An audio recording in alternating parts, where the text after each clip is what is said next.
Со воз до Бугарија ќе патуваме дури во 2025 година, но до Софија или Бургас ќе почекаме уште дополнителни 2 години.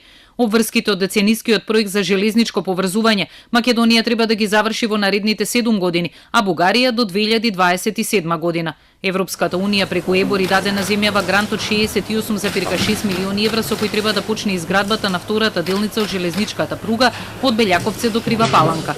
Работите на започениот проект од коридорот 8 се очекува од јануари забрзано да се одвиваат и да завршат за 4 години, откако ќе се избере изведувач на работите.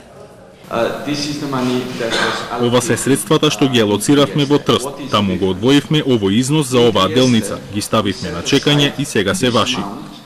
Третата фаза од пругата од Крива Паланка до бугарската граница долга 23 километри е најскапиот дел поради конфигурацијата на теренот. Имаме обезбедено 60 милиони евра средства од Европската унија. Специфичноста на конфигурацијата на земјиштето таа ќе биде исклучително поскапа траса.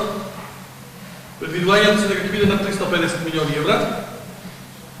Така да очекуваме дека таа делница ќе биде комплетно завршена од 2025 година. Тоа е согласно и договорот кој што е направен со Република Бугарија. Првата фаза од делницата е започена веќе 2 години поради нерешени експропријации, а до крајот на годинава треба да се подпише анекс на договорот за да се заврши во рок од 18 месеци. Од МЖ инфраструктура застојот го правдаа со погрешни вештачења и судски спорови, проблеми со археолошки наоѓалишта и грешки во проектирањето. Вкупната должина на пругата до бугарската граница е 86 километри. Проектот е почнат уште пред 25 години и се проценува на над 600 милиони евра. Коридорот 8 Македонија треба да ја поврзи со Албанија, со пруга од Кичево до Лин долга 63 километри, за чија изградба се потребни да се обезбедат 500 милиони евра.